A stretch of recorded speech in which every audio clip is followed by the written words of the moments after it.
कई साल पहले गजमुखसुर नाम का एक दानव रहता था। वो शिव जी का बहुत बड़ा भक्त था और कई सालों से तपस्या करके उसने शिव जी को प्रसन्न कर दिया। गजमुखासुर, उठो भक्त, तुम्हारी तपस्या से मैं प्रसन्न हुआ। प्रभु, मैं आपका भक्त हूँ, तो अगर आपको मुझे देखकर प्रसन्नता हुई तो मुझे वरदान दीजिए। मांगो गजमुखासुर, क्या चाहिए तुम्हें? प्रभु, मैं चाहता हूँ कि मैं बहुत शक्तिशाली बनूं और मुझे ना कोई देवता हरा सके, ना मनुष्य और ना ही कोई दानव। ठीक है, मगर याद रहे, कभी भी अपने इस वरदान का दुरुपयोग मत करना, वरना सभी कहेंगे कि शिवजी के वरदान के कारण गजमुखासुर इस तरह सभी को परेशान कर रहा है। जो आज्ञा प्रभु, मैं आपको निराश नहीं करूंगा। तो जाओ, मैं तुम्हें वरदान देता हूँ। शिव जी का वरदान पाकर गजमुखसुर एक बार फिर अपनी असुर प्रवृत्ति में लौट गया और सभी को परेशान करने लगा। कई दिनों तक गजमुखसुर के इस दुर्व्यवहार को देखकर देवता नाराज हुए और शिव जी से मिलने गए। प्रभु, ये क्या कर दिया आपने? मैंने क्या किया? प्रभु, आपने गजमुखासुर को ऐसा वरदान दिया जिसके बाद वो सभी निर्दोष लोगों को भी सता रहा है। पर मैंने तो उसे कहा था कि ऐसा मत करना। प्रभु, आप सच में भोलेनाथ हो। एक असुर पर भरोसा कर लिया, अब इसके कारण गजमुखासुर किसी के काबू में नहीं आ रहा, वरना सभी लोगों पर गजमुखासुर का ही राज होगा। पार्वती, पुत्र गणेश को बुलाओ। पिता की आज्ञा पाकर गणेश भी वहाँ आ गए। जी प्रभु, क्या आज्ञा है मेरे लिए? बेटा, मैंने गजमुखासुर को वरदान दिया था जिसका वो दुरुपयोग कर रहा है। तुम जाकर उसे सबक सिखाओ।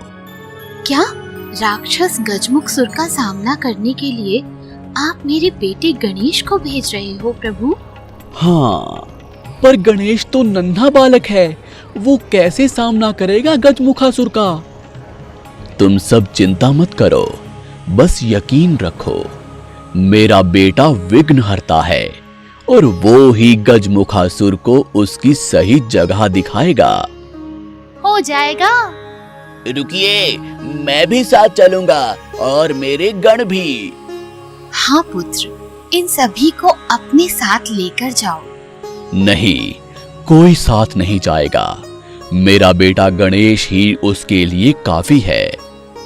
ऐसा कहकर शिवजी ने गणेश को आशीर्वाद दे दिया और वहाँ से जाने का आदेश दिया। गणेश भी अपने पिता शिवजी का आदेश पाते ही गजमुखसुर की तलाश में निकल पड़े। गजमुखसुर, कहाँ छुपे बैठे हो? हिम्मत है तो सामने आओ। तुम आओगे मुझसे लड़ने? हाँ, बहुत कर लिए तुमने कमजोर लोगों पर अत्याचार, अब तुम्हें इसकी सजा मिलेगी। तुम सबक सिखाओगे मुझे? जानते नहीं, मैं शिव का भक्त हूँ और मुझे भोलेनाथ ने खुद वरदान दिया है। फिर भय किस बात का? सामने आओ और मेरा सामना करो। गणेश की ललकार सुनकर गजमुखसुर सामने आया और गणेश पर वार करने लगा। रुको, मैं तुम्हें सबक सिखाऊंगा।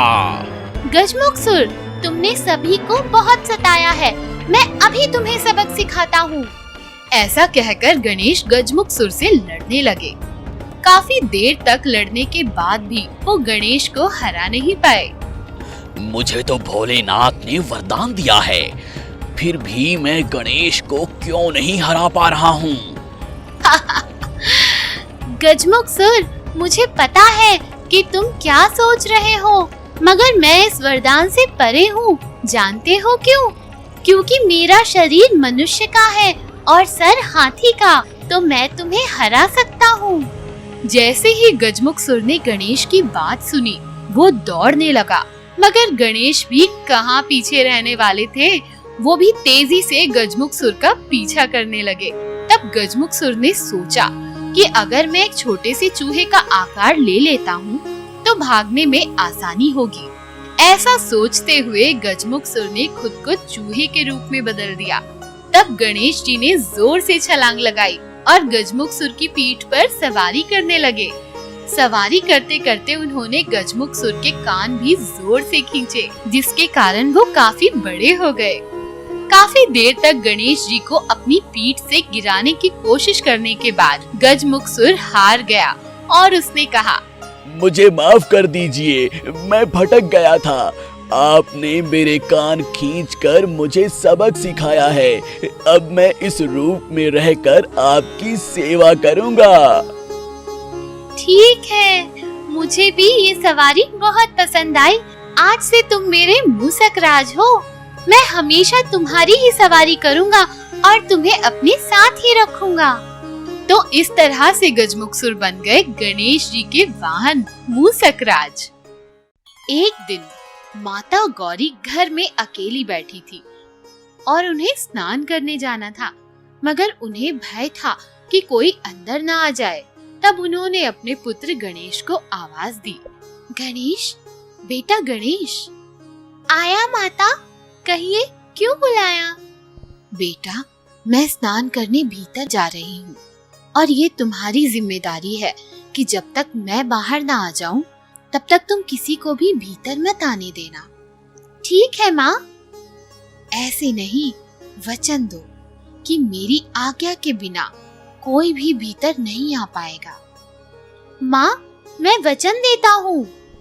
कुछ देर बाद वहाँ शिवजी और नंदी आए, मगर शिवजी को ये पता नहीं था कि गणेश उनका ही पुत्र है। शिवजी घर के भीतर जाने लगे कि गणेश तुरंत बोल पड़े, रुकिए, आप भीतर नहीं जा सकते। क्या कह रहे हो बालक? जानते नहीं मैं कौन हूँ? आप जो भी हो, मगर मेरी माता ने कहा है कि उनकी आज्ञा के बिना कोई भी भीतर न जाए, और मैंने माता को वचन दिया है, तो आप भीतर नहीं जा सकते। नन्हे बाल गणेश को इस तरह सामने खड़े हुए देखकर काफी नाराज हुए शिवजी और कहा, हट जाओ बालक, वरना मैं तुम्हें मार डालूंगा। आप कुछ भी कीजिए, मैं डरने वाला नहीं हूँ। मैं माता को वचन दे चुका हूँ। बालक को इस तरह हट करता देखकर शिव जी को बहुत क्रोध आ गया और उन्होंने अपने त्रिशूल को गणेश जी की ओर घुमाया। ये क्या, नन्हे गणेश का तो सिर धड़ से अलग हो गया और वो निर्जीव जमीन पर गिर पड़े। तब माता गौरी भीतर से बाहर आई और गणेश को जमीन पर इस तरह गिरा देखकर हैरान रह गई।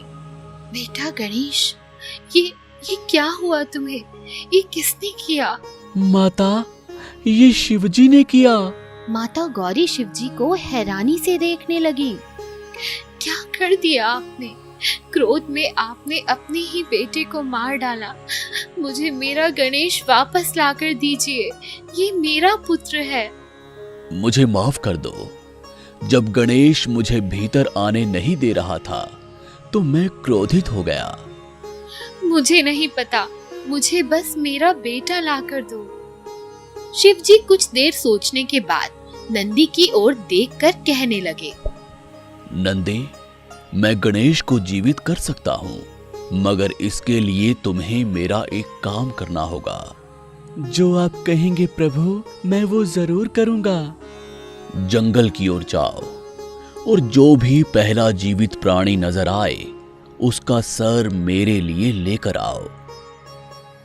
शिव जी की आज्ञा पाकर नंदी तुरंत जंगल की ओर निकल पड़ा और जंगल में चलते चलते उसके सामने एक हाथी आ गया। जैसा कि उसने शिव जी से कहा था, उसने हाथी का सर काट कर अपने साथ ले लिया। मगर माता गौरी ने ये देखा तो कहा, हाथी का सर?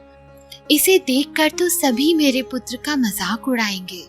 तुम चिंता मत करो, हमारा बेटा बहुत निडर है और आज मैं उसे वरदान देता हूँ कि आज से सभी इसे विघ्नहर्ता कहेंगे और कोई भी शुभ कार्य करने से पहले सभी को इसका नमन करना होगा। ठीक है, जैसा आप ठीक समझे। शिव जी ने अपनी शक्तियों से गणेश के शव पर हाथी का सर जोड़ दिया और उस दिन से हुआ हमारे विघ्नहर्ता श्री गणेश जी का जन्म।